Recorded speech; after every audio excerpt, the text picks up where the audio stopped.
Bonjour. Euh, voilà, j'aimerais euh, demander pardon. J'aimerais demander pardon pour tous ceux dont les ancêtres ont souffert de l'esclavage par l'Europe, où il y avait la France, l'Espagne, l'Angleterre au moins, qui ont fait cela. Et euh, je vous demande pardon pour cela. Euh, L'esclavage, ça a été quelque chose d'atroce. Et il y a aujourd'hui encore des personnes qui vivent à l'étranger, dont le nom de famille, euh, ils gardent en mémoire que dans leur nom de famille, ils ont eu du mal à changer, d'avoir un numéro à la place d'un nom. Et c'est douloureux aussi, même si aujourd'hui ils travaillent, ils ont une famille, il reste dans la mémoire des choses difficiles, euh, de, de tout ce qui s'est passé. Et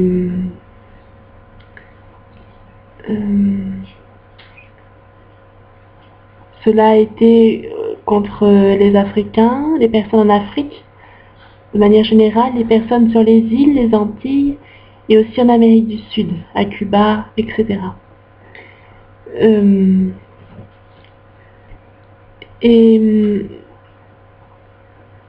Voilà, j'espère que ces blessures guériront par la grâce de Dieu, parce que vraiment c'est de la violence inhumaine. C'était vraiment ça. Et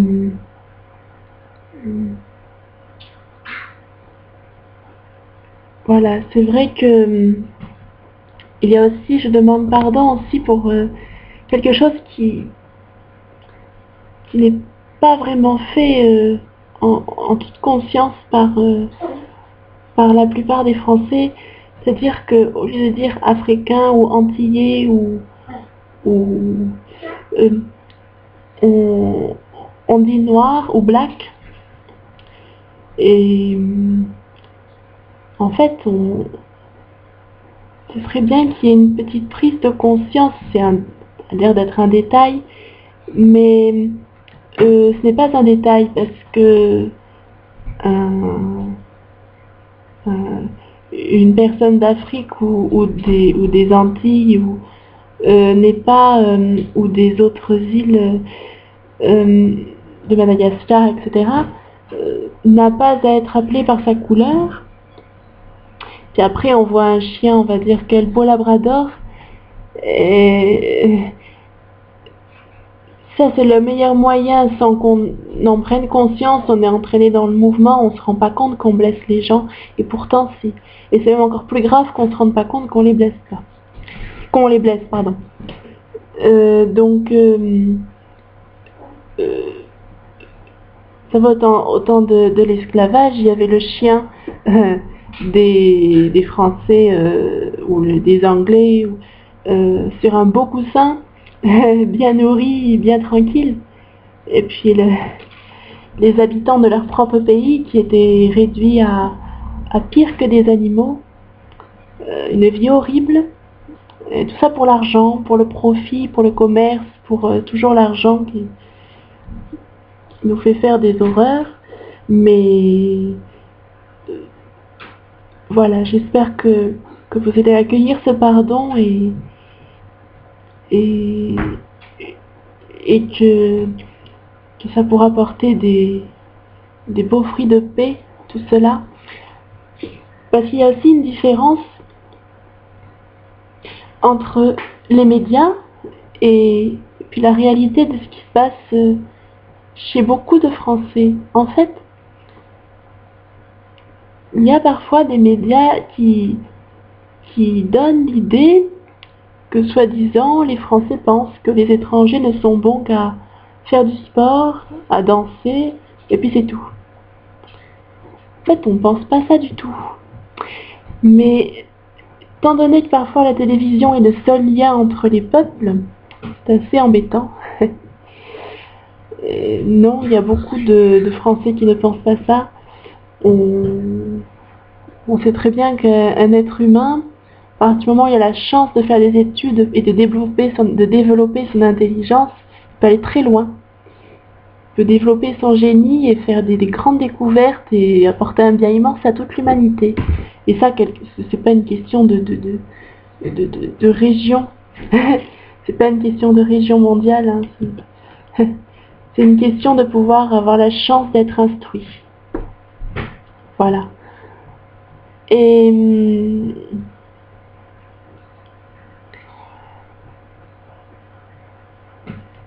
voilà, c'est vrai que c'est important de essayer du moins de faire la différence entre ce que la télévision raconte et puis que les Français n'hésitent pas à montrer qu'ils sont généreux parce qu'il faut casser cette image fausse aussi. Il n'y a pas que ça. Voilà. Il n'y a pas ça même. C'est important de voir la différence. Voilà. Qui existe entre les médias et il y a beaucoup de Français très généreux qui ne se doutent pas du tout que cette image-là de la France est renvoyée ailleurs, en fait. Et puis aussi, je voudrais voilà, en fait, c'est vrai que vous savez, quand vous nourrissez, quand vous donnez à manger à quelqu'un qui est assis par terre, puis il n'a pas mangé depuis peut-être 1 semaine, 2 semaines, 3 semaines, un morceau de pain, et qui ne se plaint pas, vous savez, vous nourrissez le Christ, et si vous êtes chrétien, si vous croyez en Dieu, c'est à Dieu lui-même que vous le faites. Et c'est important de le faire. Voilà. C'est important de pouvoir donner à manger, donner de l'eau et des vêtements. C'est nourrir Jésus et c'est le donner à Jésus lui-même. À Jésus lui-même. Voilà. C'est bien de s'en souvenir et de le faire à fond. Voilà. Au moins une heure par semaine. Réserver 1 heure par semaine minimum pour aller faire ça. Voilà, pour partager. Puis si vous n'avez pas beaucoup, vous donnez pas beaucoup, mais vous donnez quand même. Avec un grand amour du prochain, comme c'était votre propre frère, votre propre sœur. Et là, vous serez vraiment dans l'évangile du Christ. Voilà, en totalité. Voilà. C'est bien sûr, c'est la famille en premier, ou si on a des responsabilités paroissiales en tant que diacre, bon, c'est en premier, mais c'est la complémentarité que de ne pas oublier celui qui a faim, celui qui a soif. Et si vous vous dites, oh, il a de l'alcool, il aurait pu s'acheter des fruits, ne vous dites pas ça. Ne vous dites pas ça. C'est peut-être parce que, oui, une bouteille d'alcool, je suppose que c'est plus cher que des fruits, mais même si les fruits sont très chers, mais dites-vous que c'est parce qu'il n'a peut-être plus la force de se construire. Il est tombé tellement bas, ça fait tellement longtemps qu'il est méprisé, et qu'il n'a aucune aide de personne, qu'il n'a absolument plus du tout l'idée que son état va changer un jour. Donc si par hasard vous avez un salaire assez qui vous permet, assez élevé, un salaire qui vous permet de donner le travail à une personne, c'est formidable. C'est formidable. Ce ne sera peut-être pas un travail qui sera dans votre travail personnel, ce ne sera pas forcément en lien direct avec vous, Si vous êtes dans une entreprise, vous ne pourrez peut-être pas trouver un poste pour une personne dans votre entreprise à vous. Mais il y a beaucoup de différents moyens qui existent. Et comme disait saint François de Sales, l'amour est inventif à l'infini, à l'amour du prochain. Et souvenez-vous bien que le Christ est là. Il a été d'une grande bonté envers tous. Il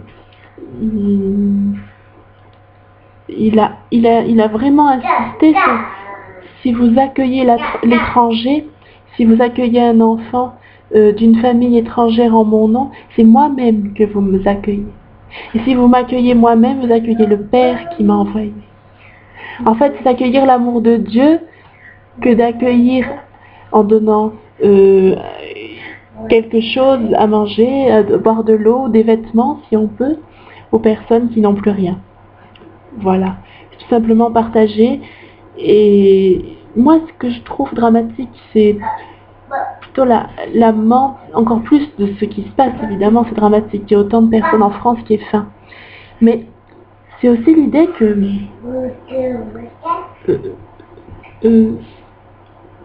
voilà, en fait, c'est quelque chose de naturel. Je veux dire, même si on était des Gaulois à ne pas trop connaître Dieu, c'est de la fraternité naturelle. C'est quelque chose, c'est d'une évidence qui devrait naître de notre cœur. Et si vous vous dites, mais oui, j'aimerais bien les aider, bon, c'est vrai que des fois, on ne sait pas trop comment. Donner des objets, ce n'est pas trop... Enfin, des vêtements, oui. Des vêtements, oui.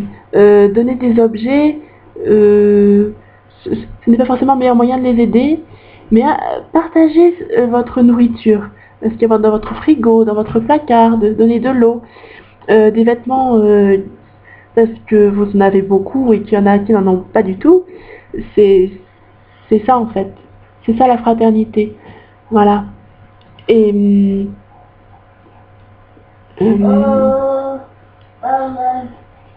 il y a aussi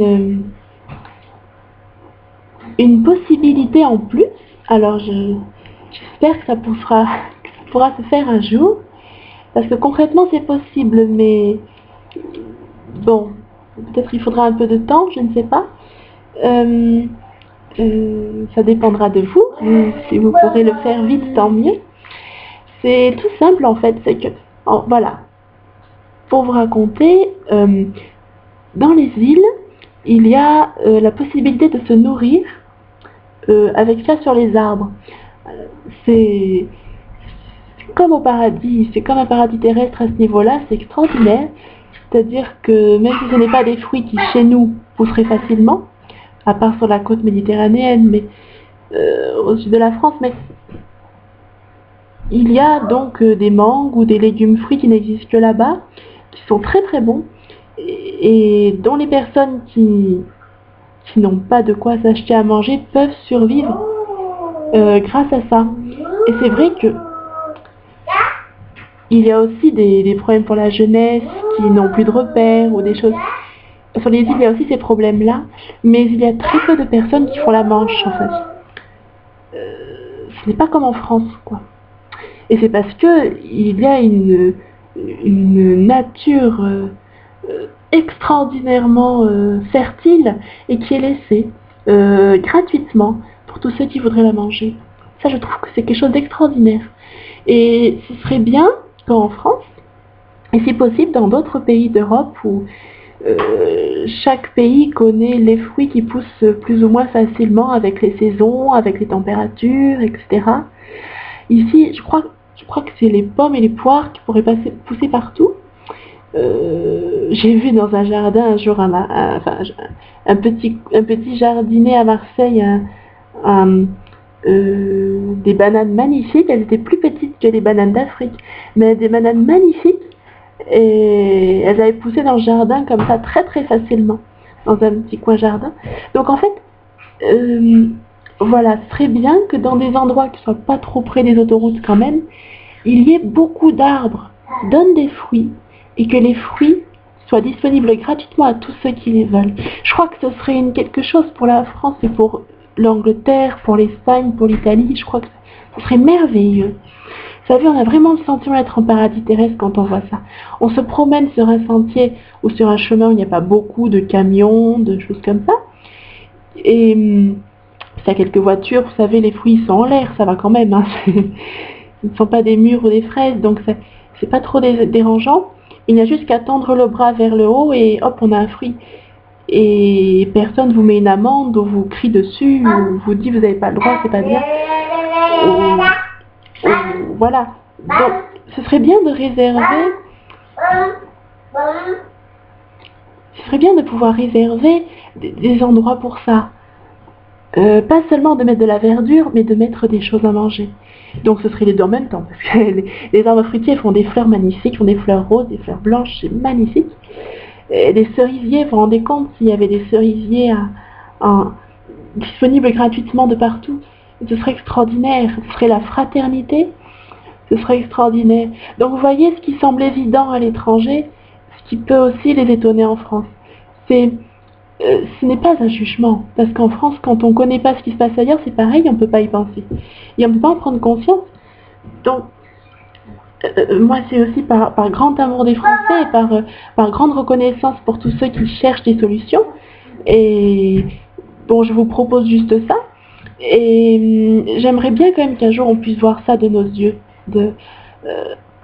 Pas que sur les autos, pas que... Bon, c'est vrai, il y a des endroits, c'est pas trop possible. Mais c'est possible quand même. C'est possible quand même. En France, il y a des grandes villes.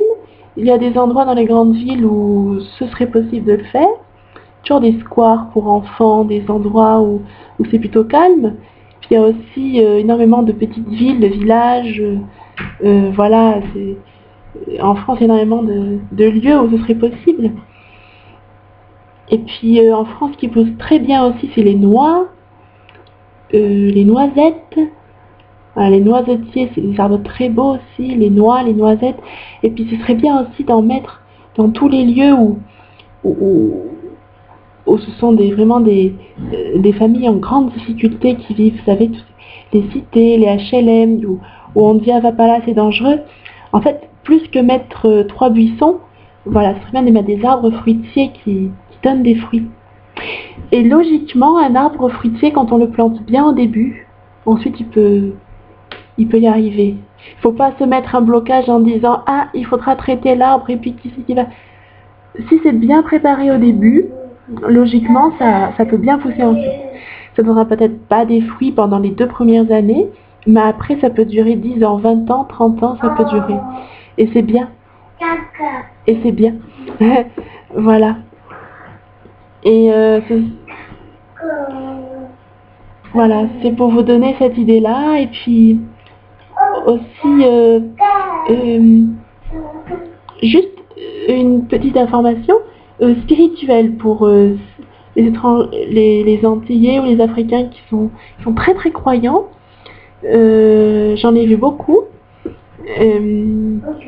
Et notamment, il reste une tradition, peut-être pas chez tout le monde, mais assez répandue quand même, de mettre la prière à Saint-Michel-Archange de Léon XIII à l'intérieur de la maison, au-dessus de la porte d'entrée, ou au-dessus d'une pièce qui sert de salon, et où il y a beaucoup de monde donc qui passe.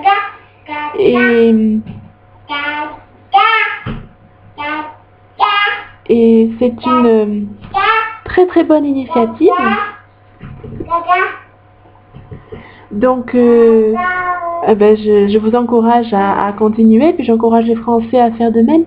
C'est la petite prière Saint-Michel-Archange, défendez-nous dans le combat, soyez notre secours contre la malice et les embûches du malin, que Dieu exerce sur lui son empire. Nous vous le demandons en suppliant. Et vous, prince de la milice céleste, armé de la force de Dieu, repoussez en enfer le mauvais et ses légions d'esprits mauvais qui rôdent dans le monde pour perdre les âmes.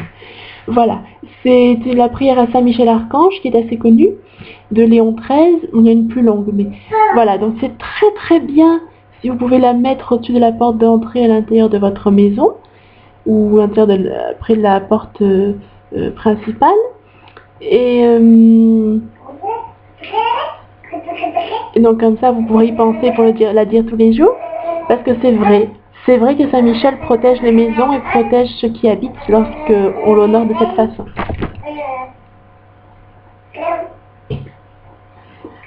Voilà. Et puis ensuite, je voulais juste donner un petit détail de la foi, juste pour vous éviter de vivre dans la crainte ou dans la superstition.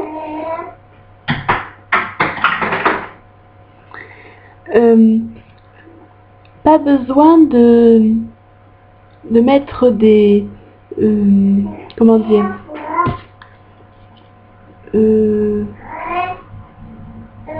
parfois on utilise des objets comme les balais ou les sprays, les aérosols,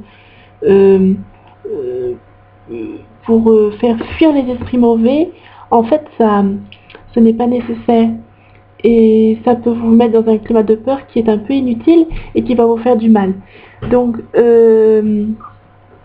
à partir du moment... En fait, avec une croix d'eau bénite dans une maison, le malin il s'en va. C'est une bonne nouvelle. Donc, c'est très bien si vous pouvez avoir des objets bénis par un prêtre dans votre maison, une croix, une icône, une image de la Sainte Vierge, et puis de l'eau bénite. Et puis donc vous pouvez bénir votre maison tous les soirs. Voilà. Au nom du Père, du Fils et du Saint-Esprit. Voilà. Et même c'est même très bien si vous avez un petit endroit pour mettre de l'eau bénite près de la porte aussi. Comme ça, quand vous entrez, quand vous sortez de chez vous, vous pouvez faire un petit signe de croix sur votre front ou sur votre cœur. Et voilà. C'est ainsi que le malin y fuit. Voilà. C'est ainsi que l'adversaire s'en va. Tout de suite. Voilà. Et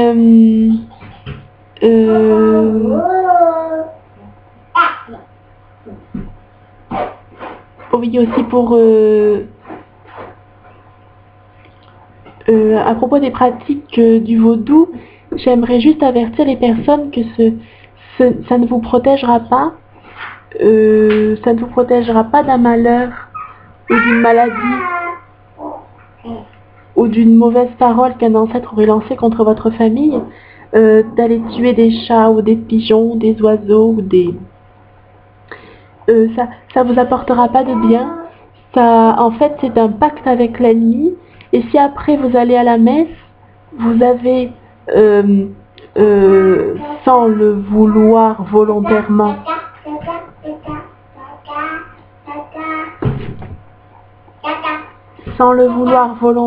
vous avez fait un pacte avec l'adversaire en immolant des animaux pour vous protéger, alors qu'en fait c'est la Sainte Eucharistie avec le corps et le sang du Christ, votre âme, votre corps, votre santé et toute votre famille sera protégée.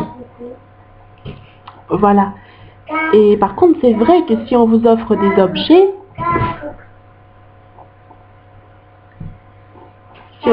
si on vous offre des objets remplis de maléfices, c'est vrai que c'est bien de faire une croix d'eau bénite dessus et de le jeter. Pas de l'enterrer dans votre jardin ou dans votre garage, parce que l'ennemi sait quel est votre terrain et jusqu'où ça vous appartient.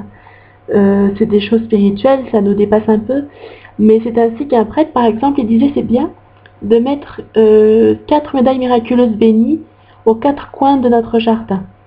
Et si c'est dans un appartement ou dans une maison sans jardin, aux 4 coins de la maison, à l'intérieur. Voilà, donc c'est une protection faite par Dieu. Voilà.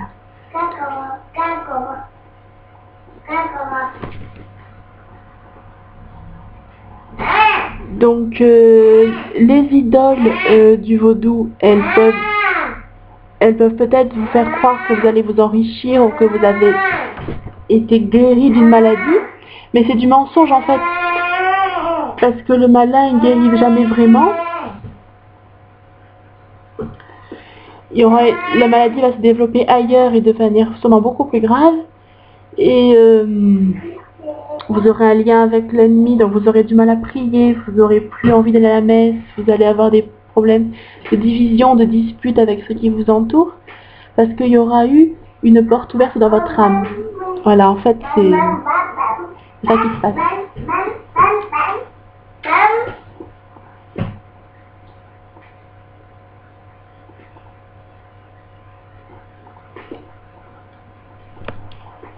Voilà. Donc si on vous demande vous allez trouver quelqu'un qui va vous aimer, si vous faites ceci, cela, ne le faites pas, s'il vous plaît. S'il vous plaît, pour votre âme, ne le faites pas. Quel que soit votre pays, votre âge, s'il vous plaît, ne le faites pas. Si on vous dit telle personne va vous guérir, si tu fais ça et ça, tu vas jamais tomber malade ou tu auras beaucoup d'argent. Moi, ça m'est arrivé, t'as qu'à regarder. Ne faites pas ça, s'il vous plaît. S'il vous plaît. Hein. Dieu, il vous protège. Dieu, il veille sur vous. Vous êtes enfant de Dieu, il veille sur vous. Hein. Voilà. Et vous savez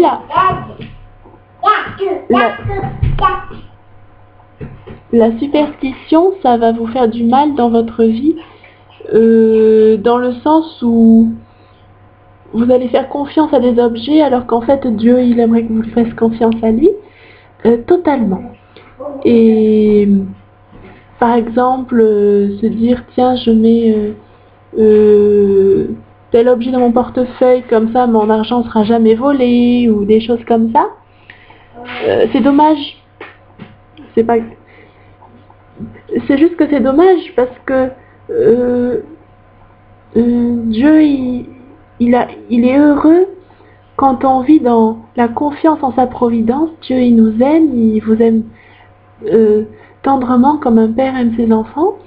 Et il veut vraiment que vous puissiez construire votre vie sur des bases de foi.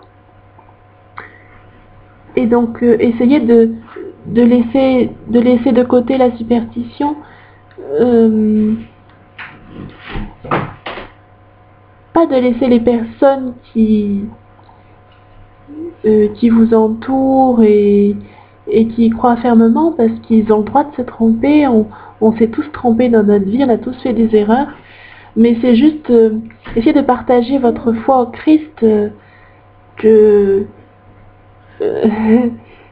voilà, c'est au fond ce qui compte, ce n'est pas tellement de devenir très très riche, c'est devenir riche en amour. Et devenir riche en amour, on n'a plus besoin de superstition. Voilà. On a besoin de devenir fraternel, de se pardonner en famille, d'être attentif aux enfants, comment ils grandissent, comment ils s'épanouissent, d'être attentif aux anciens, à ceux qui sont âgés, qui ne sont pas trop fatigués, qui ne sont pas trop seuls, ce qu'ils ont bien assez à manger, assez d'argent pour se nourrir. Voilà, c'est ça la fraternité. Hein. Et voilà, vraiment, je mets ma confiance dans un grand chemin de paix qui pourra se faire entre